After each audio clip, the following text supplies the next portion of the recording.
Salut à tous et bienvenue pour ce débrief de quart de finale de Ligue des Champions aller. Donc tous les matchs sont terminés des deux tableaux, donc on va pouvoir analyser ça. On va pas trop parler dans cette vidéo, on va même pas du tout parler d'ailleurs de ce qui va se passer ce soir. On va essayer de sortir une autre vidéo sur cette fin de journée pour parler de l'Olympique de Marseille et puis de Lille qui joue aussi en Europa League Conférence. Il y a des choses à dire, donc voilà, on va pas trop s'attarder là-dessus. Et puis, je sortirai aussi une autre vidéo concernant le Real Madrid et Manchester City parce que forcément, il y a énormément de choses à analyser et ça reste un quart de finale retour qui va être chaud bouillant. Donc voilà, comme je l'avais un petit peu annoncé, de toute façon, c'est très difficile de sortir une équipe vainqueur sur ces phases de quart de finale.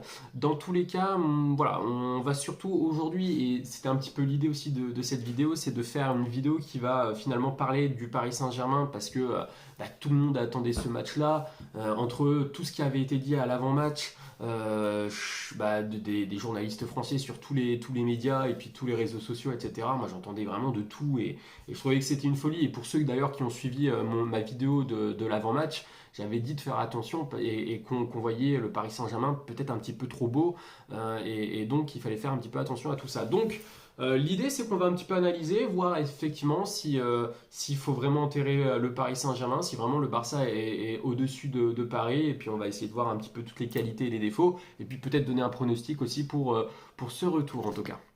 Quand on voit comment le Paris Saint-Germain a joué en demi-teinte sur 90 minutes, encore une fois, c'est symptomatique de ce qui se passe en Ligue 1.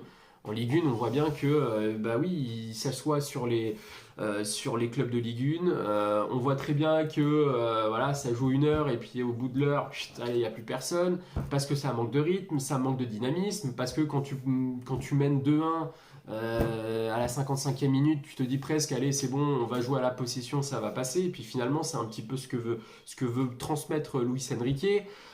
Sur la possession de balle, évidemment, je parle. Donc, c'est pas étonnant, en tout cas, le déroulé du match n'est pas forcément étonnant par rapport à ce qui se passe en Ligue 1 depuis 8 mois. Ça, c'est clair et net. Maintenant, j'ai trouvé quand même Paris très intéressant sur les 15 premières minutes. Moi, j'ai trouvé même très inquiétant pour le Barça. J'avoue, je me suis dit, là, on va voir un match à sens unique. On va voir Paris mettre 3-0 parce que là, Barça ne proposait rien. Puis il a suffi d'un but, il a suffi d'une action pour tout relancer, quoi, pour lancer même la machine barcelonaise. Et c'est vrai que c'est très dommage parce que finalement, dans une composition qui est atypique, où on s'est dit, mais mince, mais avec ces joueurs qui jouent pas beaucoup, avec cette gestion, avec un Warren qui finalement apporte beaucoup de volume de jeu, une pression, une aisance technique aussi. Tu te dis, mince, il est sur le banc, finalement tu gères comme ça, tu te dis, ouais, là tu peux avoir confiance en ton coach et y aller quoi. Et puis comme d'habitude, Paris nous montre ses faiblesses et c'est pas étonnant. Moi, je suis pas étonné. Et c'est là où finalement j'en veux un petit peu. Je peux en vouloir finalement aux supporters parisiens qui eux voient leur Paris Saint-Germain beaucoup trop beau. D'un autre côté, je peux en vouloir aussi aux médias français, aux réseaux sociaux qui animent cette attractivité autour du Paris Saint-Germain. Quand j'entends dire sur l'équipe, sur la chaîne L'équipe notamment, la voix royale, elle y est pour le Paris Saint-Germain. Ils se voyaient déjà en finale. Des journalistes français quoi, qui osent dire ça. Qui sous-estime pleinement le FC Barcelone, qui sous-estime pleinement Dortmund et l'Atlético Madrid, alors que tu n'as toujours pas au moins joué le premier match de quart de finale de Ligue des Champions. Certes, c'est préférable de tomber sur ce tableau-là plutôt que l'autre tableau, mais tu peux pas dire ça, tu n'as pas le droit de dire ça. En sachant le passif du Paris Saint-Germain, tu n'as pas le droit de dire ça. Et j'ai l'impression, encore une fois, que et comme je l'avais évoqué d'ailleurs dans ma vidéo de l'avant-match, où cette forme de pression de favori que le Paris Saint-Germain avait, j'ai l'impression qu'ils ont eu du mal à le tenir. Ils n'ont pas assumé cette étiquette-là. Mais cette étiquette-là a été encore une fois créée non pas par le club, mais ça a été créé par les médias français. Et je pense que ça joue un rôle énorme sur ce que peut représenter le Paris Saint-Germain et le journalisme français de manière générale. Et en fait, ça crée de l'attractivité, ça crée de la pression. Et en fait, tu te rends compte que à la veille, même le jour même d'un match, tout se repose sur les épaules de joueurs qui n'ont jamais joué la Ligue des Champions, ou en tout cas de très jeunes joueurs, qui doivent faire la différence face à un FC Barcelone qui a de l'expérience, faut pas l'oublier. Quand tu vois Gundogan, mais qui l'a oublié à un moment donné? À un moment donné, on a même dit le milieu parisien peut déstabiliser le milieu barcelonais. Bah, en fait, clairement pas, clairement pas. On a très clairement oublié l'expérience de Gundogan. Hier, j'ai vu Cancelo qui, pour le coup, a beaucoup d'expérience et qui a fait des mauvais choix. Et je pense qu'il y a certains choix où il a préféré tirer au but. S'il faisait la passe à Lewandowski, ça pouvait faire vraiment but. Donc, en tout cas, c'était des occasions qui étaient très chaudes. Lamine Yamal, c'est pareil. Je trouve qu'il était en dedans de de ce qu'il sait faire. Et finalement, c'est un joueur qui a fait des mauvais choix aussi hier. Donc tu te dis, purée, finalement, quand tu vois que techniquement, le FC Barcelone n'était pas non plus à son maximum, ils ont fait beaucoup de mauvais choix parce qu'il y a 15-0 à la mi-temps. Si c'était 2-0, ça aurait été pas démérité non plus. Et puis à côté de ça, bah, effectivement, dès le début, dès la deuxième partie de match, tu vois un Paris Saint-Germain qui ont deux occasions qui les met, et très bien, tant mieux. Dembélé qui met un but pardon, exceptionnel, alors que d'habitude il en plante pas un. Tu te dis, ouais, c'est vrai que ce match il a un petit peu de folie, c'est un petit peu le grain de la Ligue des Champions où tout peut se passer. Donc c'est vrai que c'était un petit peu le même renversement de match que Real Manchester City. Finalement, j'ai trouvé un peu dans le même sens.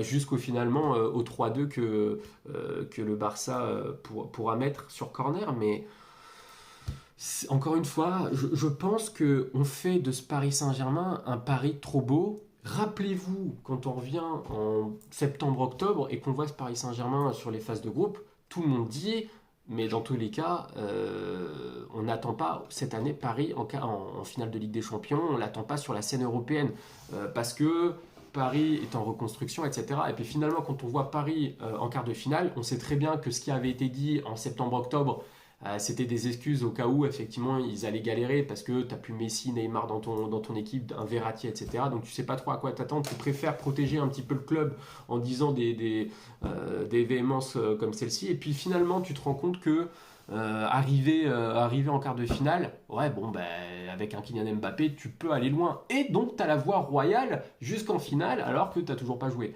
Donc j'ai l'impression que, et je ne vais pas parler pour le Paris Saint-Germain parce que eux, ils ont essayé de jouer comme ils pouvaient et de protéger en même temps Luis Enrique, mais j'en veux en fait aux journalistes français qui, encore une fois, ont surréagi.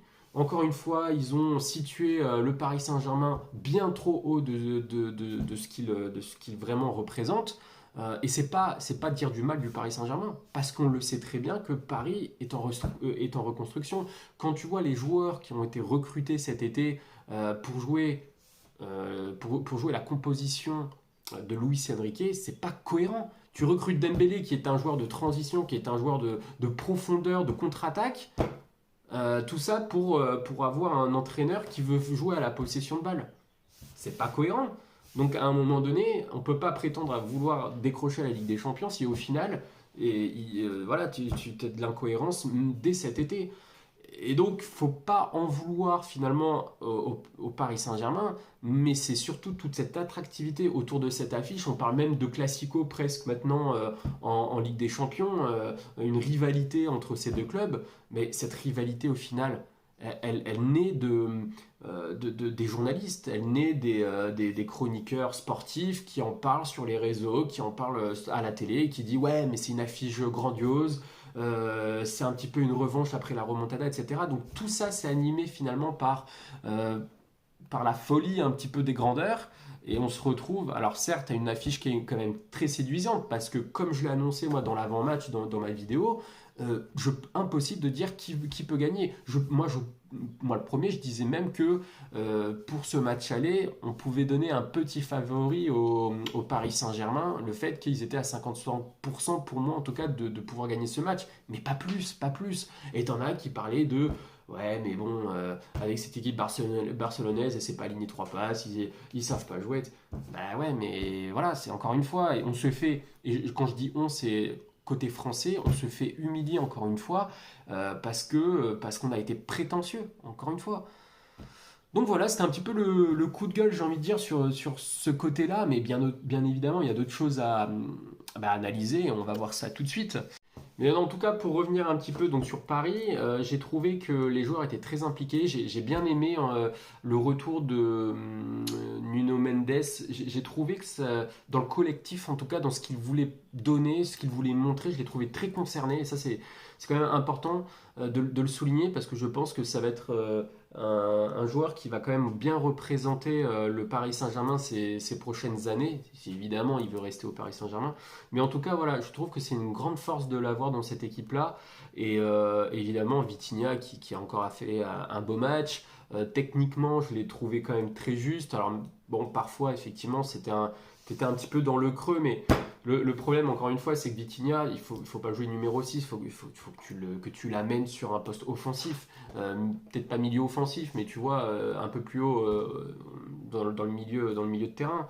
Dembélé, pour moi, Dembélé qui, pour le coup, on va parler de son but. Son but, il est irrationnel. C'est-à-dire que des fois, tu te dis, il loupe les balles les plus faciles, et puis là, il va te mettre une pépite sous la barre. Et je pense, de toute façon, tu le vois sur le but, il est complètement déséquilibré, il est en train de tomber. Et puis, il te fout ça parce qu'il a 3 mètres du but. Si tu recules de 3 mètres, ça frappe, elle part au-dessus de la barre. Donc, tant mieux, j'ai envie de dire, tant mieux. Voilà, il marque pour son équipe. Bon, en tout cas, j'ai trouvé quand même de belles choses. Ils ont voulu, en tout cas, ils ont réussi à mettre un petit peu la main sur le ballon, enfin le pied sur le ballon. En fait, pour moi, c'est-à-dire qu'il y avait plusieurs phases, il y avait plusieurs périodes de jeu dans le match. C'est-à-dire que tu avais à un moment donné un coup pour le Paris Saint-Germain, un coup pour le Barça, un coup pour. Puis en fait, c'est là où j'en veux un petit peu aussi à Luis Enrique dans son style de jeu, c'est que ça ronronne. Quand tu vois Manchester City passer de gauche à droite, de droite à gauche, effectivement, ils attendent la bonne passe. Et d'ailleurs, on en parlera, mais c'était un peu ce qui s'est passé à un moment donné dans le match, c'est que ça ronronnait. Enfin, on s'ennuyait un petit peu. Et là, c'est ce qui s'est passé sur des phases, c'est-à-dire que il faisait passer le ballon de gauche à droite, de droite à gauche, et puis on attendait qu'à un moment donné, il y a un décalage qui se fait, un appel, quelque chose comme ça. Et vu que techniquement c'est pas aussi fort que Manchester City, bah, ça pêchait beaucoup quoi. Donc on peut souligner aussi que bah, à un moment donné, tu as Dembélé qui frappe le ballon sur le poteau, et ça peut changer le cours du match également. Donc entre ce que croque le Barça en première mi-temps et ce que croque aussi le PSG en deuxième mi-temps, bah, on peut estimer que voilà, c'était du 50-50 et c'est pas moche de dire ça. Je pense que Paris n'a pas besoin d'avoir de regrets sur ce premier match aller parce que je pense qu'ils ont donné ce qu'ils pouvaient donner. Euh, Forcément, on va parler de Kylian Mbappé.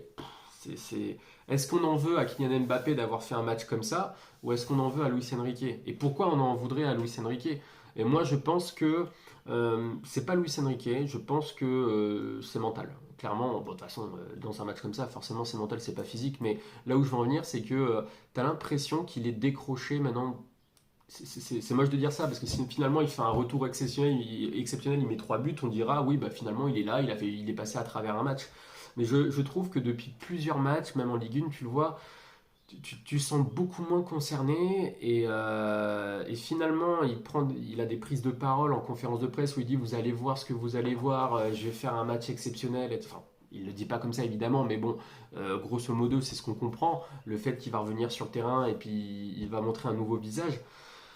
Bah, ça lui met aussi une pression supplémentaire et le fait d'être bousculé aussi par Luis Enrique, cette façon d'être managé, d'être mis pas au placard, mais en tout cas de dire je sais qu'on ne peut pas compter sur toi l'année prochaine, donc c'est normal qu'on ait un turnover, ben, ça peut le déstabiliser psychologiquement et moi je pense que ça lui met un coup de massue parce que jusqu'à présent il a toujours été mis dans de très bonnes conditions, il a toujours été protégé par Nasser, par le club, par les supporters, par tout le monde. Et là maintenant que bah, tout le monde commence un petit peu à lui taper dessus, même les supporters en ont un petit peu marre de lui, que Luis Enrique a clairement dit que de toute façon il veut faire tourner pour préparer sa saison prochaine, ben, finalement il est dans un cadre qui n'a jamais été. Et je pense que psychologiquement, il est un petit peu bousculé, peut-être un petit peu déçu, un petit peu triste que ça en arrive là, et il ne s'attendait pas à passer une année comme ça. Et c'est pour ça qu'à mon avis, sur cette fin de saison, ça va être long. Et surtout que si Paris se fait sortir sur ce quart de finale de Ligue des Champions, la saison va être très très longue pour lui jusqu'à partir du club, quoi. Donc, ouais, là c'est inquiétant. On peut dire que c'est très inquiétant. Et forcément, on va parler du FC Barcelone. Et là, j'ai envie de féliciter Xavi parce que pour moi, il a gagné la bataille face à Luis Enrique. Alors attention, je dis la bataille, pas la guerre, hein. Donc tout reste à faire. Mais en tout cas, je trouve il a compris ce que voulait mettre en place Luis Enrique. Il savait il allait pas avoir la possession. Il savait que Luis Enrique allait demander à son équipe d'être offensivement très haut sur le terrain. Il savait qu'il voulait mettre en place un pressing assez important. Donc j'ai compris très rapidement que lui, son idée sur le match, c'était Ter Stegen ou les défenseurs, tu balances devant, voilà, au milieu de terrain, voire même côté parisien, pour que Lewandowski lui rattrape le ballon et puis distribue à droite ou à gauche. Et on a vu Beraldo qui était mais complètement à l'ouest, il était paniqué, il était perdu. Et c'est pas méchant de dire ça ou lui tirer une balle, c'est simplement, faut se rendre compte, encore une fois, tu mets Beraldo qui n'a absolument pas d'expérience en Ligue des Champions sur un quart de finale aller à des joueurs comme Lewandowski, et tu comptes sur lui pour réussir à détrôner, enfin à déstabiliser l'attaque barcelonaise. Ou en tout cas les contrer. Tu peux pas compter sur lui, tu le sais bien. T'as Marquinhos qui a de l'expérience, pourquoi tu le mets défenseur droit? Alors, encore hier, on disait effectivement sur l'avant-match que c'était peut-être mieux de mettre défenseur droit à Marquinhos plutôt que Warren Zaïre-Emery. Mais on a bien vu que peut-être qu'il manquait un patron dans cette ligne défensive. Et ça aurait été peut-être pas trop déconnant finalement de mettre Lucas Hernandez défenseur droit. Et même si finalement il est pas à son poste parce qu'il est gaucher. Mais est-ce qu'il vaut mieux peut-être mettre Lucas Hernandez à droite plutôt que Marquinhos? Alors bon, après on refait le match et c'est facile de parler après évidemment. Mais en tout cas, ce qu'on peut voir c'est que Paris a pris l'eau techniquement et c'est là où moi j'analyse le truc où t'as pas de regret à avoir parce que Barcelone était bien supérieur à toi techniquement. On l'a bien vu que ce soit au milieu, même finalement défensivement, il y avait une maîtrise du ballon. Tu savais que Gundogan, même Frankie de Jong, mais il maîtrisait le ballon techniquement, il te faisait des trucs que voilà, les Parisiens n'étaient pas capables de faire. Par contre, et c'est là où je rebondis, et ça va être très intéressant sur ce quart retour, parce que finalement, Paris a une maîtrise collective que le FC Barcelone, j'ai trouvé, était en défaillance totale. Que ce soit côté parisien ou que ce soit barcelonais, la défense est catastrophique, mais j'ai trouvé qu'ils étaient très passifs quand Paris avait le ballon. Et tu vois des fois Vitinha commençait un petit peu à provoquer allant vers les défenseurs. Les défenseurs, ils veulent pas toucher le ballon, quoi. Ils en ont rien à faire, hein. Et puis le problème, c'est que Vitinha après distribue à droite ou à gauche, et donc ça évite de percer des lignes défensives. Et donc c'est un petit peu dommage. Je pense qu'il y avait quelque chose à travailler là-dessus.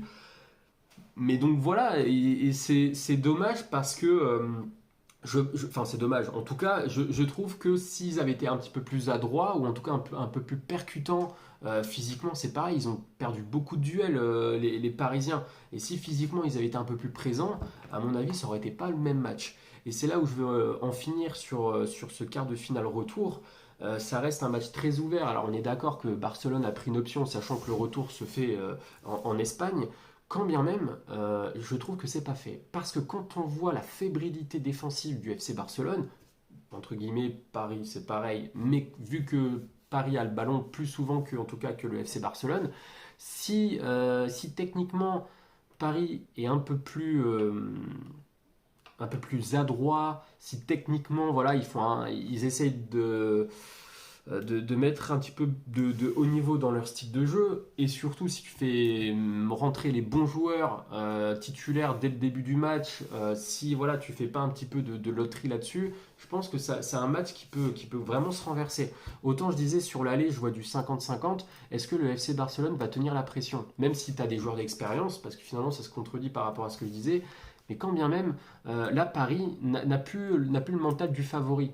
Et c'est là où ça peut un petit peu renverser la vapeur, c'est-à-dire que dans la tête des Barcelonais, tu te dis, purée, c'est nous qui menons, c'est nous qui pouvons prendre une remontada.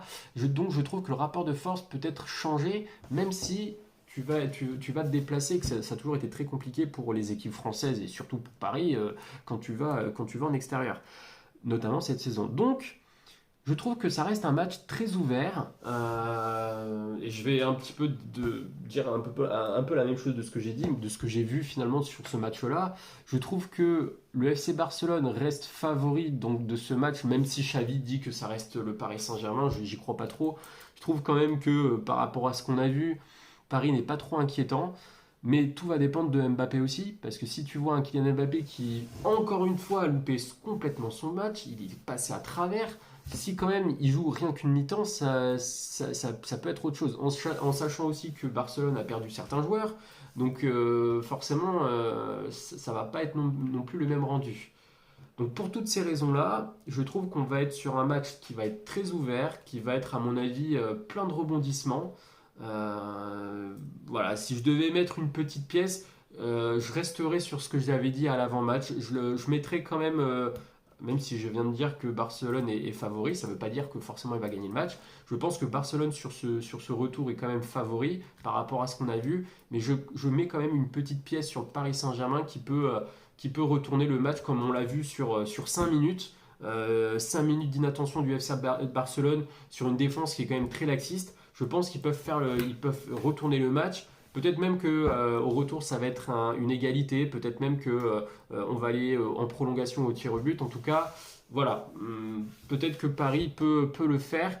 Ça dépendra en fait du coach et de sa titularisation des joueurs parce que moi je pense que en milieu tu mets Vitinha, Warren Zaïre-Emery et Kangin qui entre parenthèses a été beaucoup critiqué. Moi je trouve qu'il a un volume de jeu qui est quand même très intéressant, c'est lui qui provoque beaucoup. En tout cas on l'a plus vu que Kylian Mbappé, donc je trouve on l'insulte beaucoup, en tout cas on dit souvent qu'il est maladroit, qu'il n'est pas très bon, mais malgré tout sur un Paris Saint-Germain quand il est un petit peu dormant comme ça, je trouve que c'est un des seuls joueurs avec Vitinha qui essaye de proposer des choses, même si, et Dembélé d'ailleurs, même si parfois c'est quand même très irrégulier et très maladroit. En tout cas, on verra bien, c'est mardi prochain, donc à vos pronostics. Et puis j'ai envie de parler, on va pas parler autant du match d'Atlético Madrid de Dortmund, parce que j'ai vu le match un petit peu en travers, même si j'avais les deux écrans, c'était un peu compliqué à suivre. Et donc voilà, on va faire une petite analyse brièvement. Et je pense que l'Atlético Madrid peut avoir des regrets pour le coup. Là, on va parler de regrets parce qu'ils ont eu la main mise sur la première mi-temps. Ils mènent 2-0. Deuxième mi-temps, tu sens qu'ils contrôlent le match quand même. Alors, c'est un peu plus ouvert, mais tu sens quand même qu'ils contrôlent le match. Ils ont eu encore des occasions où ça a été très très chaud. Ils n'ont pas su mettre le troisième but. Et au final, tu vois quand même Dortmund mettre ce but pour faire 2-1. Et à la fin du match, tu as 2 barres transversales pour Dortmund. Donc, ils s'en sortent très bien. Et le retour, c'est à Dortmund. Eh ben, tu vois, autant j'étais beaucoup plus confiant sur l'Atlético Madrid, autant là, je trouve que pour le match retour, ça va être très compliqué pour eux. Je pense qu'ils vont vouloir maîtriser le match, ils vont avoir le ballon, la possession, je pense qu'ils vont peut-être même mettre un but. Mais tu vois, dans un stade où tout peut se passer avec Dortmund, Dortmund, tu les vois, ils passent jamais les huitièmes de finale. Là, en l'occurrence, ils sont en quart de finale, ils sont loin d'être éliminés. Donc je pense que sur un malentendu, tu vois, ça peut passer. Dortmund, je les ai quand même vus subir énormément. Défensivement, c'était quand même pas la folie.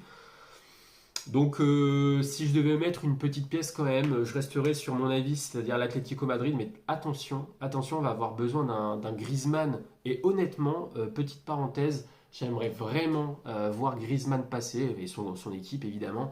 Alors ça c'est un peu très français ce que je vais dire, mais voilà, voir un Kylian Mbappé contre un Griezmann.